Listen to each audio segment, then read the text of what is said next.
Well, hi, everyone, and welcome to another edition of Unstoppable Mindset. And today we're doing something we've done a couple of times, but not very often. And that is that we are having another episode with one of our guests. Today it's going to be Dre Baldwin. And Dre was on a few weeks ago. We talked about his career, what he's doing, his company, Up Your Game, LLC, and we're going to talk about some of those things again. But I thought maybe, Dre, I really do appreciate you being here. And I thought maybe you could start by kind of going over your bio again and just refreshing our memory, if you would. Sure. So, Michael, first of all, I appreciate you having me back on. I'm glad to be one of the few who's been invited for a return. And about just give me an idea about how long ago would people have heard the first conversation, so I know how much detail I need to go to here. Oh, probably about 5 or 6 weeks. Okay. So background is in sports. Used to play professional basketball internationally for 9 years, played in 8 different countries. While doing that, started publishing content to this new website called YouTube in 2005. That's where I started to build a brand on the internet and how I started to get known. 99% of my content was basketball related until 2010 when I started talking more about mindset, but specifically pulled from basketball. And what happened is people who didn't play basketball heard that message along with the athletes, and they started appreciating my approach to mindset. And I realized that mindset was useful for people who did not play sports. So that was the seed that got planted in my mind that this is what I'll do after basketball, which I was still playing at the time. Kept playing basketball till 2015. At that point, I dropped the basketball playing part, and then I just started focusing on mindset, pulled from my sport experience and applying it to business and life. And that's how I started to expand my audience. And then from there, of course, working with people in business and working with people in sales and being in business and being in sales myself, I started to add things like strategy and systems and accountability and implementation into my framework. And now here we are with the work on your game approach, business, brand, etc., that I'm sure we're going to get into here today. So when you quit basketball, did you quit because you just wanted to really go into the business, or did you have to retire because the body wasn't doing as well, or both? Great question. Well, there's only three reasons athletes stop playing, Michael. May I share them with you? Sure. Yeah, so one of them is physical incapability, such as your body just breaks down and you just can't do it anymore. Second reason, especially in team sports, is when the phone's not ringing, nobody's interested in hiring you anymore, so you just kind of you get backdoored out of the business, and neither one of those is my reason. The third reason is what we call the third day. And the third day is all about all the things that athletes do that you don't see on TV or on social media. So that's the training, that's the ice baths, that's the 2 and 3 times a day workouts. That's all the things you have to do physically in order to keep your body in position to where you can compete with the other top 2% performers in the world. And when an athlete gets tired of doing all that let's say what's the word that I'm looking for here? Just the non-glamorous work. When you Yeah. don't want to do that anymore, that's when it's time to get out of the game. So it came to a point with me that I just didn't want to do the non-glamorous work as much. I still go to the gym and work out every single day to this day. But as a pro athlete, you need to be in the gym 2 and 3 times a day. And it's a different type of workout when you're looking to compete with people who are already in the top 2%. And at the same time, Michael, I also saw a lot of opportunities for myself in the business world as an entrepreneur that I couldn't pursue if I was putting so much of my time and focus into athletics. So that's why I decided to transition into business. So it was a psychological or an absolute conscious decision to do, which makes a lot of Mhm. sense. And it's nice to be able to do things on your own terms, isn't it? Absolutely. So that's pretty cool that you did that. But you played basketball for 9 years, which certainly is a pretty significant amount of time to play basketball anyway. And you did that professionally. And I remember you were describing when we were here last about how in high school you were basically on the bench and you were not considered somebody who would be productive or all that good at basketball, but you certainly changed that going through college. And then I know you described to us that you went to an event where you were able to get some video of you playing, and that kind of helped launch the career. But it also, as you pointed out, launched the whole career of what you're doing today because you when that new medium YouTube came along, you put it up on YouTube as well, right? Yes, that's right. So I was on YouTube in 2005, and that's how I started to get people to know me on the internet. And know you they do, and know you they did, which is pretty cool. Well, so I think it's really fascinating that you have done the things that you've done. So we talked a little bit about personal initiative last time, and it would seem to me that that's pretty important, especially since you took the personal initiative right off to leave basketball and to going to do this full time, right? Oh yeah, absolutely. Personal initiative has been the basically the main catalyst for all the things that I did because everything that we talked about up to this point, and even stuff that we haven't talked about yet, that either we will or we may not even get to here, most of it, Michael, has been me taking the initiative. And I'm kind of thinking while I'm talking to you, almost all of it has been me taking the initiative to create the opportunity or what might be an opportunity because and at the same time, I want to make sure the audience understands this. And I often emphasize this to audiences virtually and live that even though I would say 98% of the things that I've done professionally, whether as an athlete or an entrepreneur, were because I took the initiative to get the things started, that does not mean that everything that I tried worked. So I've taken initiative on several things that simply did not turn out to become a thing. Right? So even as a pro athlete, I played almost a decade of professional sports, but I reached out to more teams than I actually played for because there are many teams I reached out to who were not interested or they simply did not respond or they just said, hey, we like your stuff, but we already have a player, so we don't need you. So that happened many times. There many times I reached out in business to someone who maybe I was interested in collaborating with, offering my services to, or selling a product or something to, and they said, we're not interested. So there are many times that I took initiative and it did not produce a result. However, you take initiative 10 times and one time it produces a result, that one time can make up for the other 9 times that did not work, so to speak. So when it comes to personal initiative, it's everything. I don't know if we talked about this in the last conversation, but all the mindset stuff doesn't matter if you don't do anything with it. So the Right. personal initiative is when you put it to use. Right. Well, I know exactly how you feel, and I know exactly what you're talking about. I send out a lot of letters, emails today, Right. even about being a speaker for events that people have, and I know a little bit about the events when we send out the letters. Right. And on one hand, I can say I'm amazed at some of the people who say, "Well, we're not interested," but that's their choice, That's and right. there's only so much you can do about it. Sometimes I will follow up a second time, Mhm. but if we don't take the initiative to deal with the things that we want to deal with, no one else is going to, pretty much. Right. Sometimes people will see something in us that we don't see for ourselves. And sometimes then they have to sell us on the idea, but mostly personal initiative is what we have to bring to the game. Yeah, and if you're going to be an entrepreneur, you better have some personal initiative. Otherwise, you're better off getting employment somewhere. Yeah. Well, even Yeah, there, if you're a good employee, you will figure out how to show some initiative as well. that's What right. what position did you play in basketball? I never I asked you played the that. I played the guard position, so I'm 6 feet 4 inches tall. So people in the metric system, 193 centimeters. You and So Jerry West, yeah, Jerry West, I think was maybe six, maybe a little six bit taller than three. me. No, he Yeah, was. I thought he was 6'3". I don't know, maybe 6'3", 6'5", something in that range, but same position. Yes, Yeah. guard. So when you play overseas, the thing is the big guys, the 7 foot guys, if you have any coordination at all, you're going to get a chance, in the NBA. So Yeah. the thing is, when you're playing overseas, you can play a wider range of position because the big guys aren't quite as big in general when you're overseas. Hmm. So if you're really big, then you have advantages. Well, if you're Why? really big, you're usually playing for the New York Knicks or the LA Lakers. That's right. Why Yeah. is it that so many basketball players? This is a strange thing that I keep thinking about.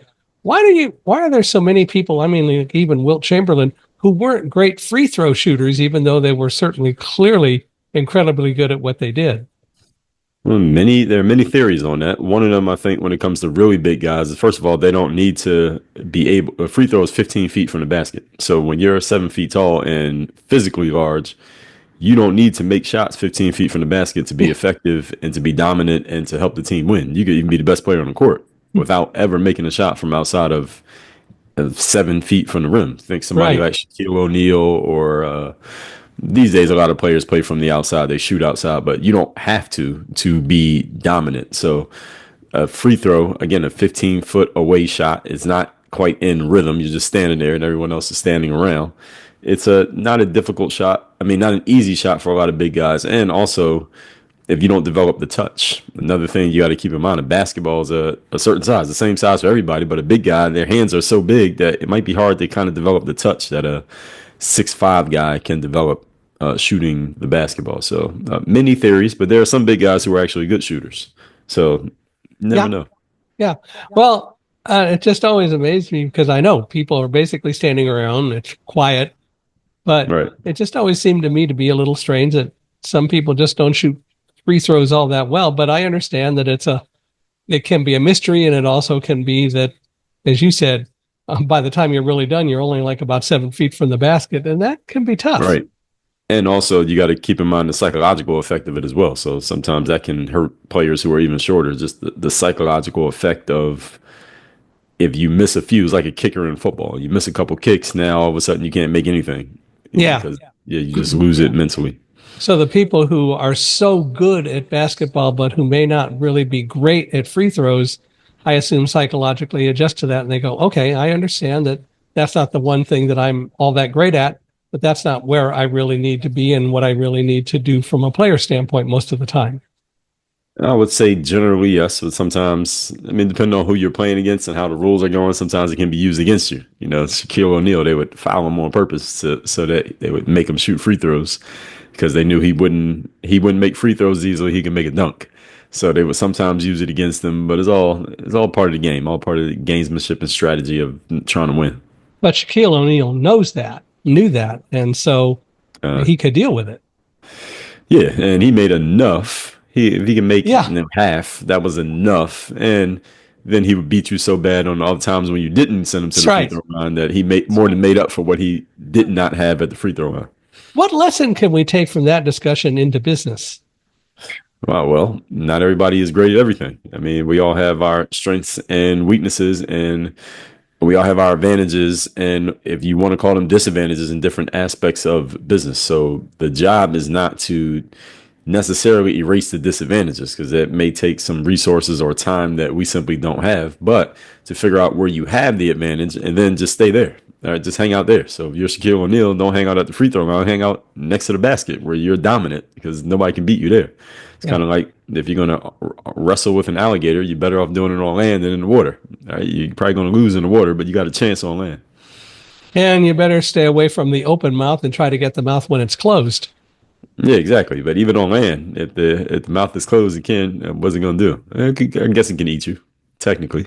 But in the water, it can drown In the you. water, So at least yeah, on land, you can keep breathing. That's right. So there's a lot to do. Yeah. So what's the most important thing you think that people take away from you and all the knowledge that you've amassed and all of the speaking that you've done and teaching that you've done? What's the most important thing that people take away from you?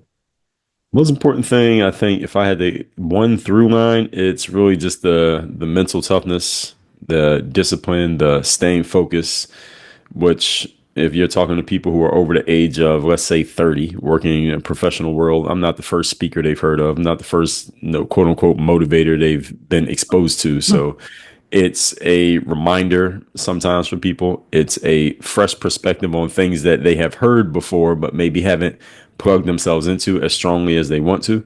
So I would probably say that if I had to just say one thing that I hear most often, it'd probably be that. Well, we talked a lot last time about mindset. And of course, the title of this podcast is Unstoppable Mindset. What's the connection between mindset and execution when you're dealing with high performance? Well, the way we think leads to the things that we do. So your mindset leads to your behaviors, and behaviors lead to your actions. Well, behaviors are your actions. Your actions lead to your outcomes.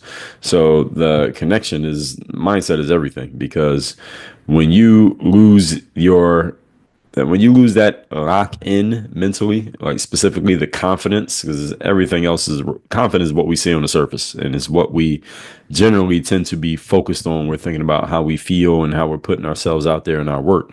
You lose that confidence, then everything else collapses. It's just like we were talking about with the free throw shooters or a kicker in football. Right. As long as you have the confidence, you have a chance. Same thing with a professional speaker. You get on stage. If you're not confident in what you're sharing, the audience is not really going to hear it, even if you have the script, even if you have the whole speech scripted out perfectly. And you could have a mediocre or a terrible speech, but if you're very confident, the audience is going to believe you. All right? It doesn't even matter what you're saying. So it's the thing that we should all keep in mind is that the human animal takes things in more non-verbally than we do verbally. So it's not really what you say, it's how you say it. And it's not really necessarily what you do, it's how you do it. How you do things has a bigger impact on people, and they are more likely to remember and retain how you did or said something more than they are to retain what you did or what you said. So is the energy is everything. And energy is, I tell people, it's 85% of the job in life, Michael. If you have the energy, the right type of energy, even if your skill set is not there and you're technically not all the way on point, you can still win. Yeah. Well, and I understand that, and I do know that the better speakers are the people who really can convey that energy and get their audiences to feel that energy. That's right. You do have to have something relevant to say. I have heard some extremely boring speakers, and you can tell because they don't have the energy. Some have been athletes, no less. But the bottom line is that if you don't have the energy, and if you can't think about and project what you want in a very substantive, positive way, people aren't going to pay attention to you. I agree with that 100%. And I've heard a bunch of boring speakers as well. Yeah. So, yeah, we got to blame the meeting planners. Yeah. Well, maybe. Or the meeting planners are hoping, but yeah, that's exactly it. And it's really unfortunate, but more people who want to speak need to really learn how to be a speaker. And my belief is that part of being a good speaker is including stories in what you talk about. You can talk about concepts all day, but stories are what brings a lot of it home to an audience, because that's where people really relate to you, I think. I'm so glad you brought that up. And I tell this, here's a story for you right here. So, there you go. See? Yeah, so several years ago, and this will connect a couple things we talked about. So when I first got into speaking, Michael, I don't know how you got in, but how I got in is nobody knew who I was. So my mentor, who was a full-time paid speaker, said, Dre, you just need to go out there and do some stuff for free, and just get your feet wet, because you need some proof. Because often when I would reach out to people, they say, well, do you have a video of you speaking? I didn't have any. So I would go and do free gigs. I would fill out calls for speakers. I would submit proposals, and I did hundreds of those between 2015 and probably 2017. So there was an event in St. Louis. I'm based in South Florida. So I filled out the form to present myself as a possible speaker. No fee, no money, no nothing. They said, all right, you can come speak. So I came and gave a speech. And it was what they call a breakout session. This is when there's eight people speaking at the same time, and you just pick which room you want to go in. And I gave a speech called Work on Your Game. And they called me back. And again, I had to pay for that. I paid to travel. I paid for the hotel. I did not get paid. So I get called back by them about 6 months later. And the person running the event says, hey, Dre, the feedback that we got from your presentation was so good that we want you to come back and give that same speech next year, but we want you to be the keynote speaker, and we'll pay you this time, which is what I did. So I came back the next year and gave the keynote. Now this is a 2 or 3 day conference, and they had 2 keynotes. So one on Tuesday, one on Wednesday. I gave the Tuesday keynote. There was someone speaking on Wednesday. So I stayed through Wednesday afternoon just to hear the other speaker, because I'm still relatively new at speaking. So I figured this person's a keynote as well. Let me hear what they have to say. Maybe I can borrow some stuff. Maybe I can steal a couple tactics from them. And I went to their speech. And their speech was all information. And this person had probably about 100 slides, and it was just Hmm. slide after slide after slide, and they were just going over the information that was on the slide. And I'm like, this sucks. And it actually kind of annoyed me more than it bored me, because I'm like, well, they probably paid this person the same amount they paid me, and that didn't seem fair to me. Like when I looked at that, because I said this person is not doing anything near what I'm doing. So when I give my speeches, and to going back to what you said about stories, and I tell people this, I use a formula. I tell a story, I give an explanation of the story, and then I tell people how they can use it. So story point application, or point story application, however you want to do it. That's the format I use every time I give a speech.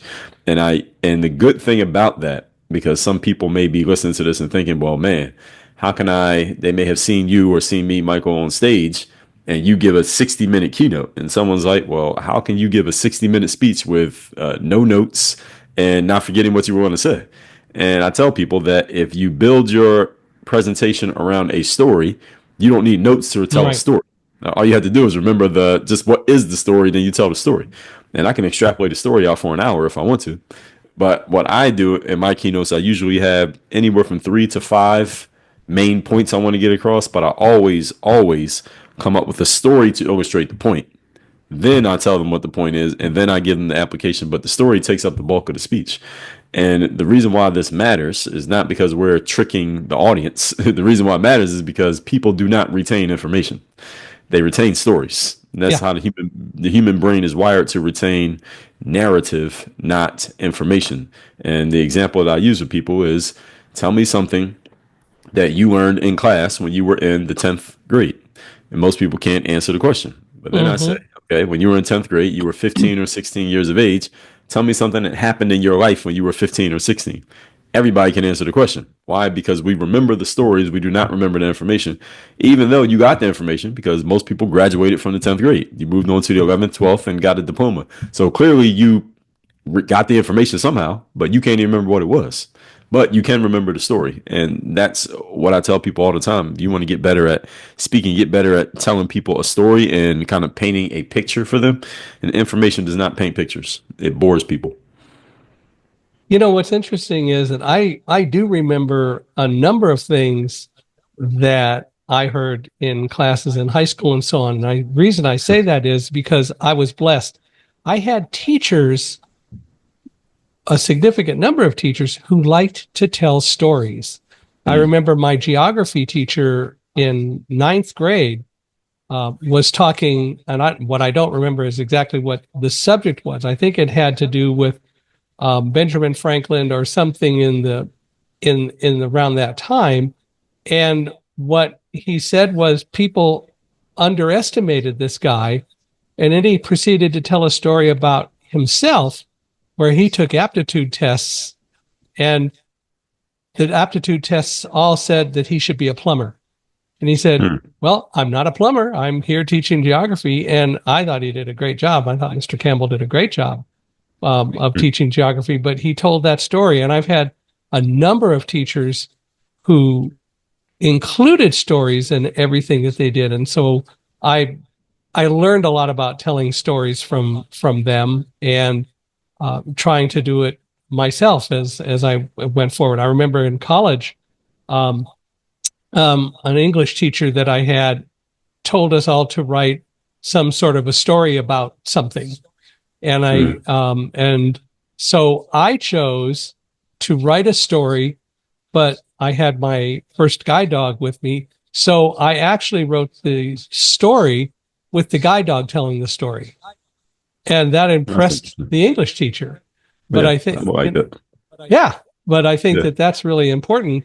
Stories are so crucial, and if you don't include stories, people aren't going to take much away from what you say. You're absolutely right. that's right. Yeah, well, you got lucky with your teachers. My teachers did not tell stories. I had some who didn't, Yeah. but yeah, but some of them were great at telling stories, and I was really blessed to have them. Then later, of course, once I started speaking, and I was blessed because I had essentially right out of the box escaping from the World Trade Center as a story that Mm. people wanted to hear about. And so I started to talk about that. But other things along the way, I had one situation where a speakers bureau asked me to go deliver a speech to the National Property Managers Association. And I said, okay, what are they? And she said, well, they're the people that take care of rentals and so on. They manage your property if you've got a house and you're moving or whatever. And I said, well, that's perfect because I have a house that a property manager is handling right now. Well, I got to the event very late the night before, and I like to get in early. I'm like you, both for getting early and staying late. If there are other people speaking before I speak, I want to hear them.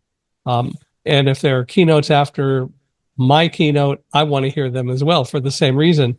But also, especially for people before me, I customize every talk, and I will oftentimes find things that people say that I then can include in speeches that in my keynote that I'm going to give.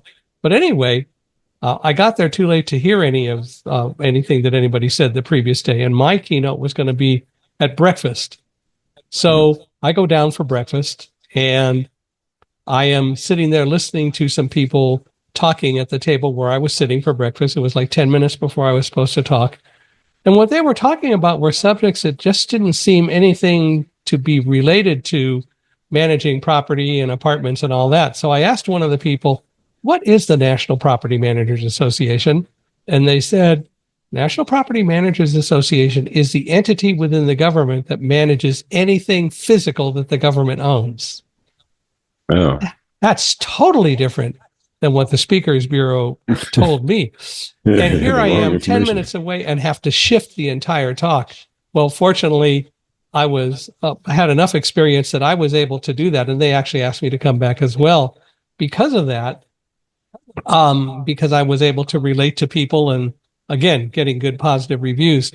But I really believe that it's important as a speaker to monitor your audience, to know what's happening with your audience. And if they're not reacting well to what you're saying or how you're saying it, you need to be able to sometimes shift to get them to relate to you again, because you're the one that has to draw the audience in. That's right. And it's so important to be able to do that. Yeah, very true. I'm looking them up while you're talking, and I see that NPMA. Is that the organization? Yeah. Yeah, you would think is one thing, it's actually another. It's actually another. Well, and I had experience in negotiating GSA contracts and other things, and even contracts with agencies, as I put it to the group, that if I talked any more to you about them, then we'd have to make you disappear. So, and they laughed and they loved that because they knew I would, who I was talking about. But, the bottom line is that it's really all about relating to the audience. They're going to remember you if you relate. That's right. Very true. So you did basketball for 9 years. What would you say, or how would you say that playing basketball really prepared you to go in and do business and have a business? That's a good question. I would say it did not. I would not credit basketball with me being an entrepreneur. I would credit, first of all, that I had a solid home background. I was lucky enough to have a mother as an educator who was big on making sure her kids could read and write from a very young age, which opened me up to books and writing myself. Secondly, because of that, I think it made me a more open-minded person, which is how I got introduced to network marketing when I was in college, which is what really planted the seed for me becoming an entrepreneur. And third was that I've always been a natural salesperson slash marketer slash enterprising individual. And I applied those to help my basketball career happen. And then I knew based on things that I had seen that I didn't want to go into a regular work situation after basketball. And the other option that I saw was to become an entrepreneur. And because I had read Robert Kiyosaki, because I read Tim Ferriss, and because I read in many other books about sales, marketing, business, and also the perfect timing of the internet becoming the internet around the time that I got out of college, and then starting to blow up at the time that I stumbled upon it and started using it.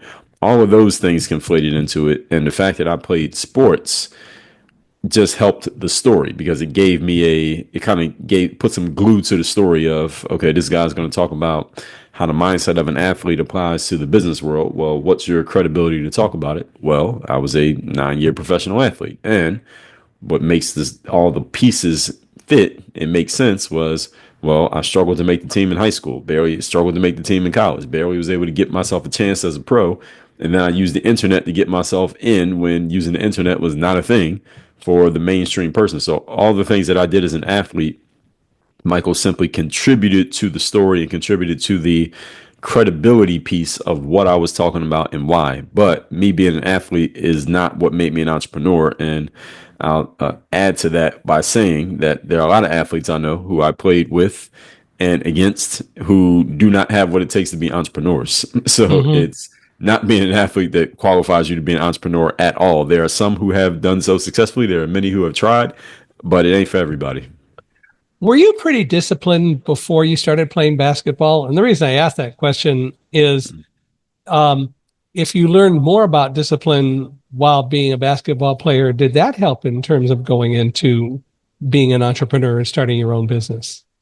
Well, I was disciplined because, again, with respect to my parents, they were just about discipline. It's just me and my sister. They were just very, no video games or playing outside on school days. Do your homework every day. Be good in school, get good grades, etc. So they instilled the discipline in that realm. But when it came to me personally, when it came to discipline, I didn't really start to notice it until around the same time I started playing basketball, which was Mm. my mid-teens, which is also the time when I started working. Because in the state of Pennsylvania, the legal age to get a job is age 15. So when I turned 15, everybody in my neighborhood, the parents would say to the kids, okay, we're covering the food, clothing, shelter, but if you want anything extra, go get yourself a job, and whatever little money you make, you pay for it with that. You want to go to the movies, you want to hang out at the mall, you pay for it with your paycheck, and you go get a job. So I had always had jobs since I was 15 years of age. Mm.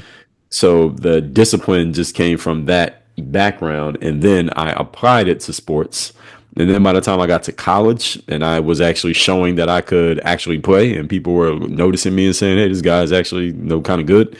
That's when I realized that the discipline that I had used to make myself good at basketball was a tool, because I looked around the other players who I was playing with and I noticed that they didn't have the discipline. They didn't come to the gym and practice by themselves. They didn't go to the weight room and work out. They just Ah, played when it was assigned to us to play, like practice and games with the team. But they never did it on their own volition. So when I realized that other people didn't do it on their own volition, that's when I realized, okay, there's a competitive advantage to this. And that was around age 18, 19 that I started to figure that out. but then you started playing professionally, and 9 years later, you started your own business, which also sends the message: there's an opportunity of using discipline. So Mm-hmm. that's pretty cool. And you were pretty disciplined right from the outset. I appreciate that. I know for me, since I don't get to use some of the same kinds of tools that people with eyesight get to use, there's a lot of need to be more disciplined. Um, and I also had teachers in college when I was majoring in physics who Mm-hmm. also talked about things like pay attention to the details. And that's something that always stuck with me. I actually was at UC Irvine earlier this year, and I was asked to come and do a speech. Actually, I was inducted into Phi Beta Kappa as an alumni member.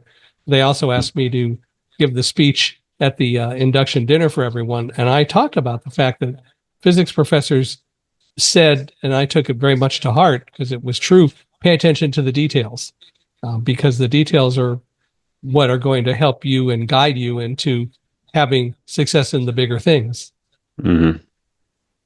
So I did that. Yeah. So how do you handle pressure and high takes? How do you handle pressure in high stakes situations? Give me an example of a high stakes situation.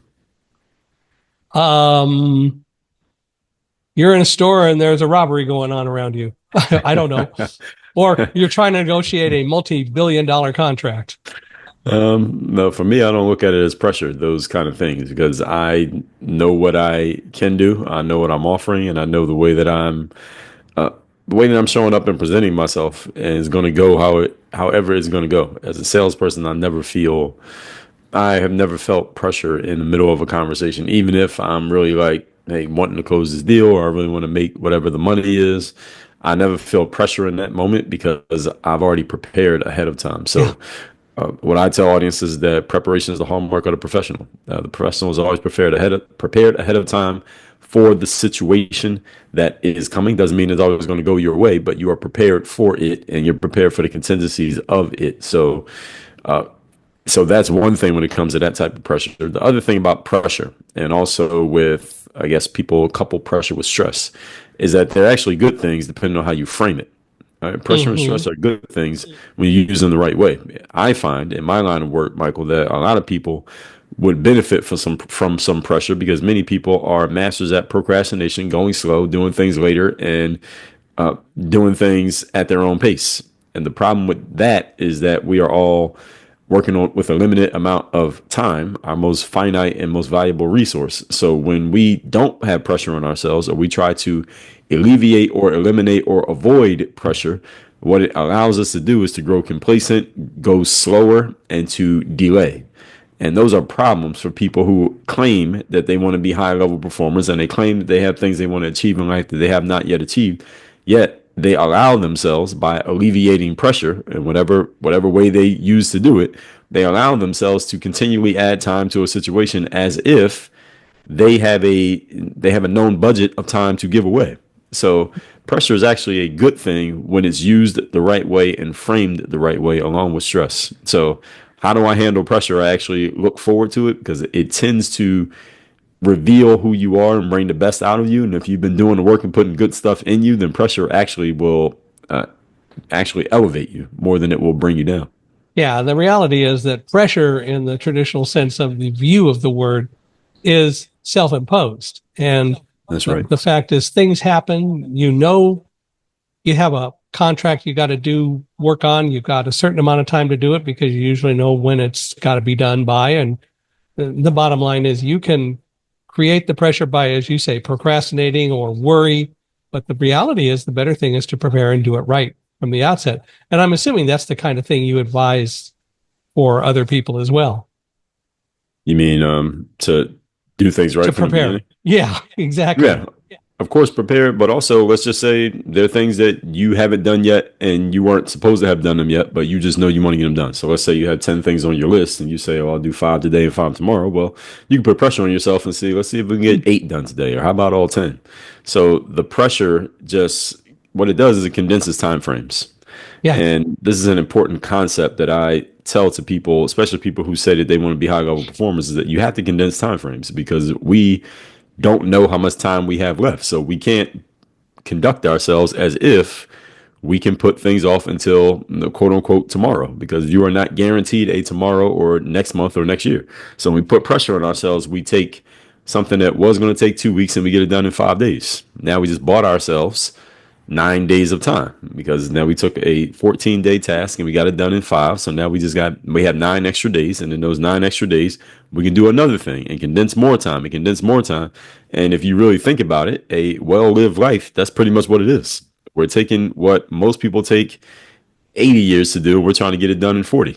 Right? And then we get another 40 years to live of doing what we want to do. And usually a well-lived life means all the stuff that we thought about and dreamed about doing, the proverbial bucket list, we actually cross everything off the list. The only thing that stops most people from crossing things off the list, aside from their own fear, is they run out of time. So what pressure does is gives you more time because you get the same things done just faster. The other part about that is that you get it done faster, which also means you have a lot of time to even let your subconscious think about it. And you may come up with other things to add to it to get it done better or to augment what you already did. And you don't get to do that if you wait till the last second, if you allow yourself to worry and really, as we've both said, not prepare and do it right from the outset. That's right. And I like to get things done early when I possibly can. So if I end up doing something late, it's probably because I didn't take good notes and I forgot. But I don't like to do that. But anything can happen. Yeah, that's right. And sometimes you get something thrown in your lap where you don't have the luxury of doing it early because there's Yeah. only a little bit of time left. But usually, high level performers usually get those things done. But the other part about that is that with everything else that you've done, when something suddenly gets thrown at you, you've you've got a mindset, you've prepared to be able to deal with whatever has to be done, and you don't worry about it. You just go do it. Yes, that's right. And that's usually why you were the one who was asked to do it in the first place because That's someone has a right. reason to believe you can get it done. Lucky you, right? Yeah, exactly. What is the thing that you think that you've most taken from your career in sports into your career as an entrepreneur and as a business person? The scoreboard. That sports is a performance and results based business. That regardless of how anybody else feels about you, regardless of what anyone in the audience has to say, regardless of what their own teammates or opponents have to say, at the end of the day, to borrow a cliche, all that matters is what the scoreboard says. All right, that's the result. And sports is a results based business. And it all comes down to that. What does the scoreboard say after all the conversation and all the talk? Now, what I explain to people, especially entrepreneurs, is that though there are many parallels between the business world and the sports world, this one is not one of them because the business world is not a meritocracy. The business world is not about the result, so to speak. The business world is not necessarily about the scoreboard. It is, but it isn't. Because in the sports world, let's say if your dad is the coach of the baseball team and you suck, but he keeps putting you in the game because he's your dad, you're going to get exposed on the field because the performance is going to make it obvious that you can't play. But in the business world, if your dad is the boss, you can keep getting elevated to positions that you have not earned. And it's harder for you to be exposed because there's not one objective scoreboard in the business world, same way there is in the sports world. So in the business world, you have to add some extra pieces because in business, in sports, Michael, if you're a really good performer, you don't have to have friends. Nobody has to like you. You don't have to shake any hands. You don't have to have any networks or connections. If you're a good enough performer, that will elevate you to the highest levels of the game, no matter what anybody thinks. Now, you may get some negative press or a lot of negative press behind you, but the performance still stands. In the business world, on the other hand, if you're a really good performer, but you don't have friends, you don't have the right connections, people simply do not like you, especially in your own industry, now you can get buried and find yourself completely out of the game. So that's one big difference between the business world and the sports world. But I still always come back to this is a performance and results based business because you still do need to perform in business and you do want to produce results in business. Now you combine that with the relationship skills, the strategy skills, the political skills, then you get magic. Yeah. Well, and again, it ultimately all goes back to the preparation. And at the same time, I do, and I'm sure you do as well. You love to get feedback when you go give a speech, when you do something. And obviously, feedback can come in a number of different ways. It can be they buy your product, or when you're doing speeches, they write very positive things about you. But Right. I like to get those, and I like to get the other comments where somebody maybe isn't totally happy with you and what you said. If they're substantive enough to be able to give you information that then you can take to heart and learn from, that's a good thing too. Yes, that is. I agree with that. And of course, you got to weigh where it's coming from Yeah, you because do. yeah, I'm looking at. I want to know what the check writer has to say, not necessarily the people in the audience. I'll take the feedback from the people in the audience, but they're not ultimately making a decision on whether I get some good referrals or if I get invited back. Right. Um, but if enough people love you, then they'll invite you back. But yeah, I know what you're saying. Technically, yes, correct. So there are people who have a lot of skills and who have a lot of talent, but you would say that consistency is more important than having talent or skills in achieving success. Why is that? Depending on what game we're talking. Now, Okay. Michael, if we're talking basketball, height is a talent. So if you're 5'5" and you can't jump, and somebody else is 6'5" and they can jump out of the gym, the talent differential does matter. You can't out consistent that lack of talent. That talent deficiency, you can't beat that with hard work. So the concept that everybody's heard the saying, hard work beats talent when talent doesn't work hard, generally is directionally true. Is better for me to say directionally true. However, it depends on how big that talent gap is. Gap is big enough, then you can't outwork that gap. But let's just say people are relatively equal, then yes, what you said, the consistency, the discipline, the showing up, that does make a difference. So what was the question again? Well, it was essentially, why is consistency more important than talent or skills in achieving success? Oh, well, first of all, people know you for what you do. You are what you repeatedly do. I believe it was Aristotle who said that. And human beings are creatures of habit. We come to know people based on their consistent behaviors. Okay. So whatever you consistently do is the reputation that you develop, and your reputation, as they say, precedes you. And your reputation can work for or against you without you even being in the room, because people come to know you based on your consistent behavior. So when people are pretty equal in resources, skill, ability, et cetera, whoever's more consistent, more reliable, more dependable, that's the person that's going to get the call, because human beings, some people say that they like surprises, but we really don't. We like the surprises that we want, but we generally want things to be pretty consistent and predictable and reliable over and over again. So when we come to know a person to be like that, we'll call on that person because you know exactly what we're going to get. And if you're a person that analyzes a lot and you get too many surprises that you don't want, then there's a message there somewhere about what you need to learn, or need to refocus what you do. Yes, and not everybody learns it. That's yes. Right. That's right. But it surprises are nice, but nice surprises are what you really want to get. But when you get too many negative surprises, if you're really good at self-analysis, then you're going to go back and look at that and say, why am I getting these reactions? Or you should. Yes, you should. I would agree with you.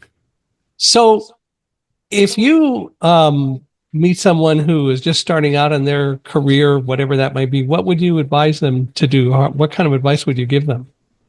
Number one, figure out what game you're actually in. Because sometimes people think they're in one game, but they're actually in another. So, for example, when playing basketball, of course, you believe you're in the basketball business. But for me, coming from where I was coming from, Michael, I was really in the marketing business, because I had to market myself to get an opportunity to play basketball. If I hadn't marketed myself well enough, I never would have got a chance. It's the same thing in speaking business, for example. A lot of professional speakers think they need to develop a better speech, when you really just need to get better at selling the speech that you have. Because if you can't get good at selling yourself to get on a stage, it doesn't matter how good your speech is. Now, you should have a good speech, because when you get on there, you don't want to be terrible. But assuming your speech is good enough, you need to get better at, how do I market and position myself so that I'm actually getting a call and getting invited to actually stand on the stage.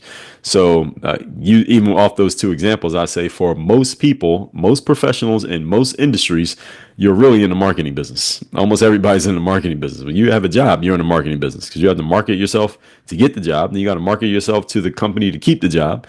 And then if you want to get a different job, you got to market yourself again. And as entrepreneurs, there are no exceptions. When you're an entrepreneur, you are a marketer. That is your number one job.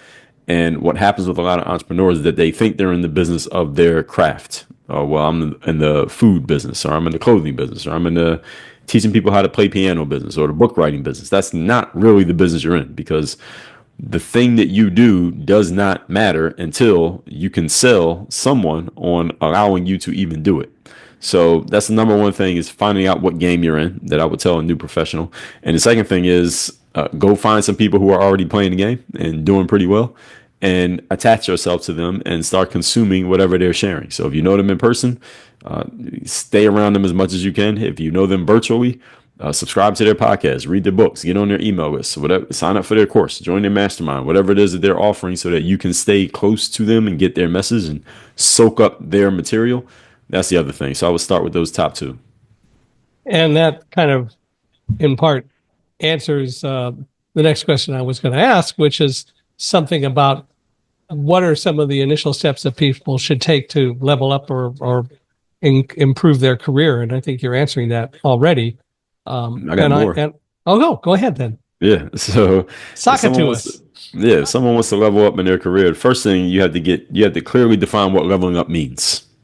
So what do you mean when you say level up in your career? Because I remember I was talking to some high schoolers many years ago, and this player said, there's a basketball player, he said, well, my goal is to be an excellent basketball player by next year. And I helped him understand that excellent is too vague. It's not is very subjective and is not measurable. So what do you mean? How many minutes you want to play? How many points you want to score? How good is your team going to be? Yeah, get some real goals. Yes, really. So you have to be very clear on what exactly you mean when you say leveling up. What has to happen or be achieved or that you can count, that you can say, okay, now that I've done this, this, and this, now I know I've leveled up. That's the first thing. Second thing is go find people who have already leveled up and find out either what they're doing or what they did. Usually you can find out both.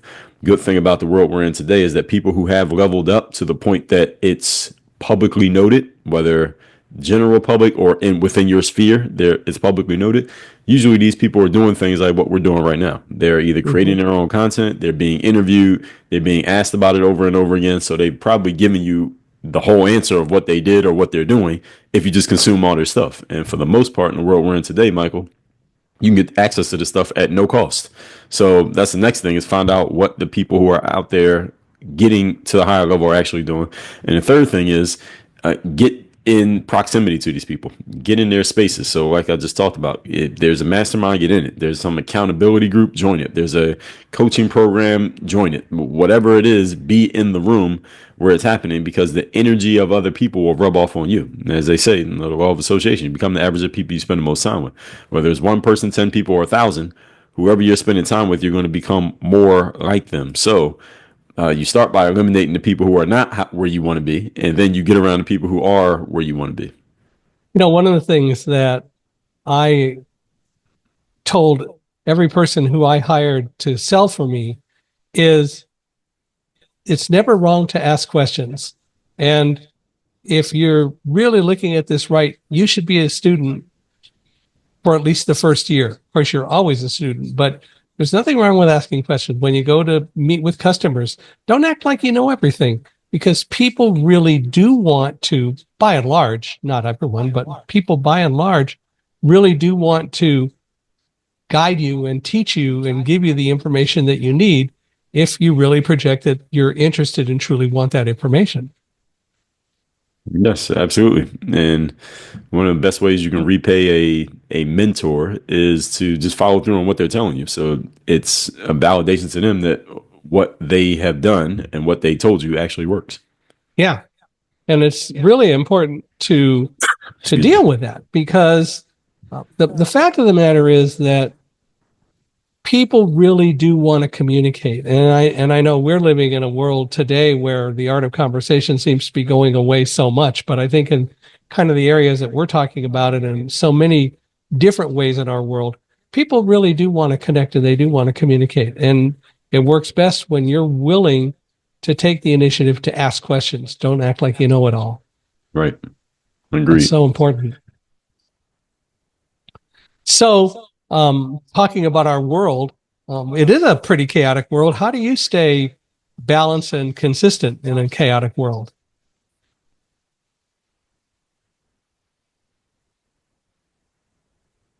If that makes sense. Yeah.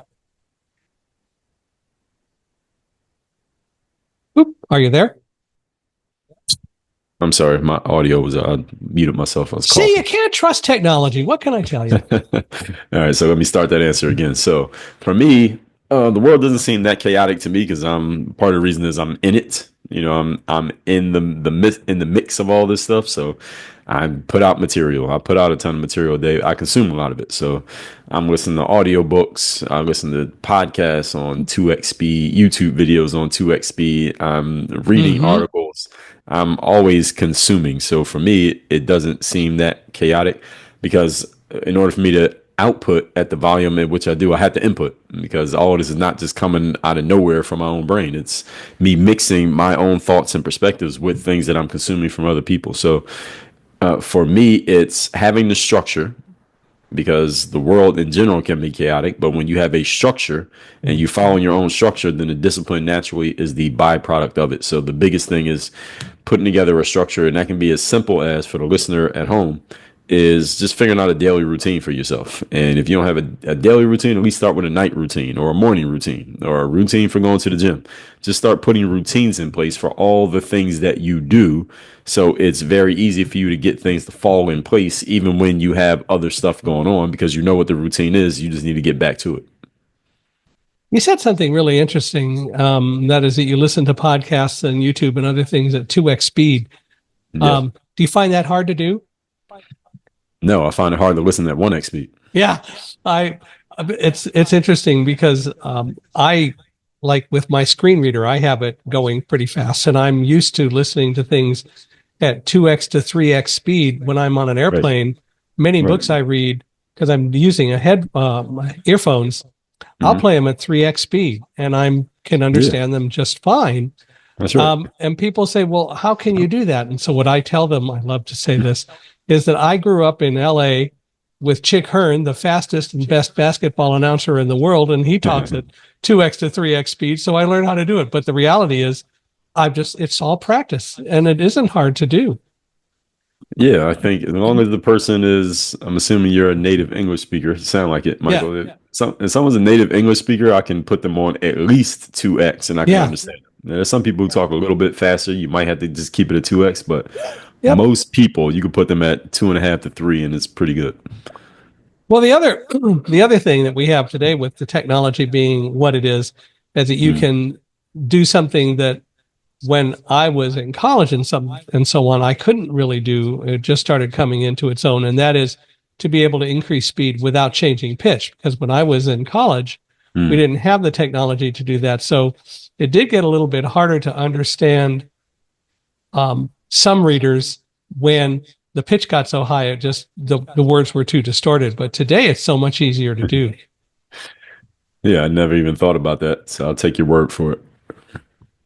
Yeah, it's not a Yeah. big problem.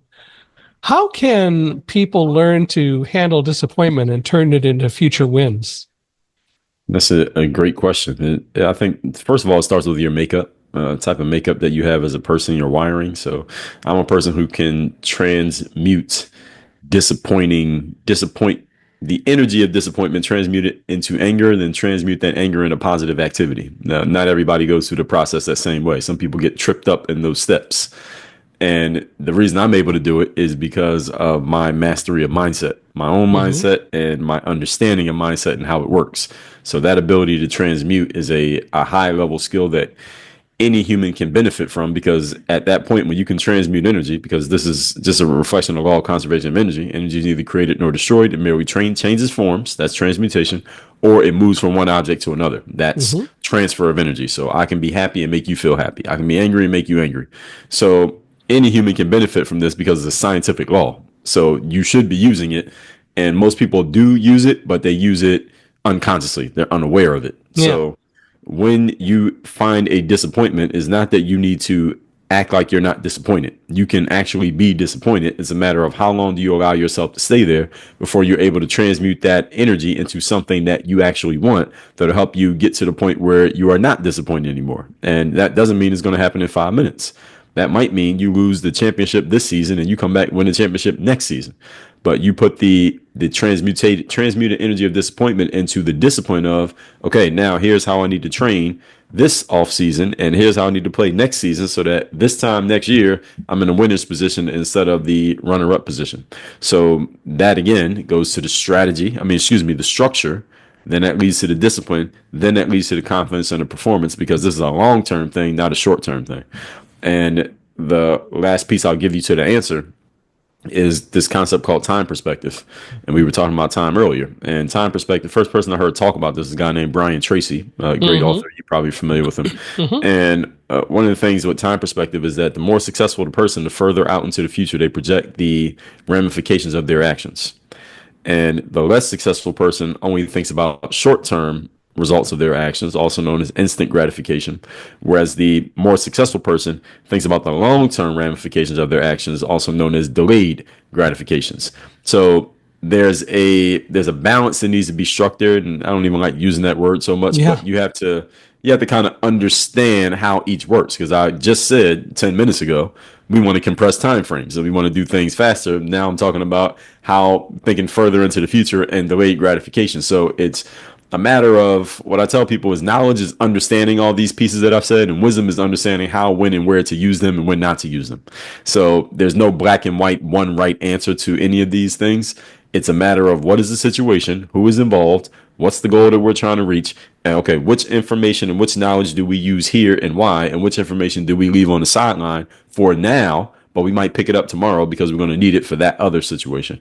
And this is one of the complexities of, let's just say, humanity, complexities of life that confuses a lot of people because I'll say this: the education system we have here in America teaches people that there must be a black and white answer to everything, when and the reality is there is not. That's right. And sometimes, even though you're dealing a lot with delayed gratification, which is extremely important, the instant gratification comes from you internally knowing that you're thinking about long-term solutions. So you're gratified to know that you are preparing and you're doing what you need to do for the long term, which is That's also right. part of it. It's all about introspection. I think a lot of it is, and we just don't get taught how to do that very well. No, well, school is not capable of teaching this because in my experience, most of the teachers don't have this understanding, so they can't teach it. And I don't know if there's a class on it either. So this is why it's good that in the world that we live in today, now you can get access to, and nowadays this is becoming more commonplace. People, their main source of information are podcasts like this one and YouTube channels and some Yeah. independent platforms, as they say, as opposed to back in the days when we got all our information from, let's say, mainstream news, our parents and teachers. And this is the reason why someone like myself, and I'm pretty sure you as well, Michael, that why we're interested in books and reading, because you can get there's a lot of knowledge and wisdom and insight you can get from a book that you would not otherwise get from any other source. Right. How true. So how do you, I think the last question I think we have time for is, how do you approach dealing with personal development as opposed to other coaches? How do you teach it or handle it? Well, when it comes to personal development, I think there's an aspect of it that goes into anything you're going to teach any person. So whether I'm going to teach you how to play the piano, whether I'm going to teach you how to run a marathon, whether I'm going to teach you how to build your business, or I'm going to teach you how to fix broken iPhone screens for a living, there's some form of personal development that goes in it, because in order for me to change your physical behaviors, I have to change the way you think. And personal development, I define it as material that you are engaging with in some way in order to make yourself a more valuable individual. And in order to develop a physical skill, again, you have to change the way that you think so that your mind is open to developing the skill. Your mind first accepts you don't have it. Your mind understands that it's valuable for you to have it. And then your mind is going to listen and learn when I'm teaching you how to get it, whatever that ability happens to be. Mm-hmm. Or I'm just coaching you on through, here's what we're going to do and here's why we're going to do it. So I believe anyone teaching anything has to have an element of personal development involved, even if what you're selling, so to speak, is not per se personal development. And the interesting thing is, Michael, if people would just buy personal development the way that they buy iPhones, I would just be in the personal development business. That's all I would do. But it doesn't quite work that way. Human beings aren't that idealistic where they just want to get better and develop themselves. So you have to package it up into something else, such as, hey, I'll help you make more sales, or I'll help your business do more money, more revenue this year than they did last year. Or every once in a while, you can, of course, you have the motivation piece of it, but it doesn't last with a whole lot of people. So the metaphor that I use, Michael, is kind of like I see in your background here as we're recording. It's kind of how you feed medicine to a dog. You can't just give them the medicine. They're going to spit it out. But if you wrap it up in some peanut butter or some deli meat, they'll eat it. Yeah, this dog is Alamo, who is my current guide dog. We just decided to make a background last week, and he stood still for it. So that worked out well. Well, I have to ask this really tough question. You've used the example many times in our discussions today and last time, playing piano. Do you play piano? No, it's just fresh on my mind because one of my coaching clients is teaching people how to play piano. I didn't even realize I kept saying it. But That's okay. I was just curious. my dad knows how to play piano though. I didn't pick up the music gene. I picked up the athlete gene. I learned to play piano. The problem is my piano teacher wanted me to play while reading Braille music, which meant I had to keep one hand on the music and one hand on the piano. That wasn't nearly as fun. But, Yeah, it sounds like it. But I want to thank you. This has been a lot of fun again, and I'm glad that we had a chance to do a second chat. We'll have to do more of this. but I really Yeah. appreciate you coming on. And yeah, Well, I'd be happy to do a part three. You just let me know when. I well, appreciate it. Thank you for sharing your platform. we'll have to do that. Well, I want to thank you all for listening. It's been great. As always, I'd love to hear your comments. Please email me at michaelhi@accessibe.com. Go to our website to find more about podcasts. You can go to Michael Hingson, that's MichaelHingson.com/podcast, and check out all the different podcast episodes that are there. And again, we'd love to get your comments and your thoughts. And for all of you, Dre, including you, if you know anyone who you think would be a good guest for Unstoppable Mindset, we'd love you to let us know, introduce us. We're always looking for people to come on because I think everyone has a story to tell. And the reality is we usually sell ourselves short when it comes to this whole concept of being unstoppable. And we're a lot more unstoppable than we think we are. So, anytime you have any thoughts, anyone, and again, Dre, including you, we'd love to hear from you about that. But again, I want to thank you for being here, and this has been a lot of fun again. Absolutely. Well, I appreciate you having me on again for an encore appearance, and I appreciate you sharing your platform as usual, Michael.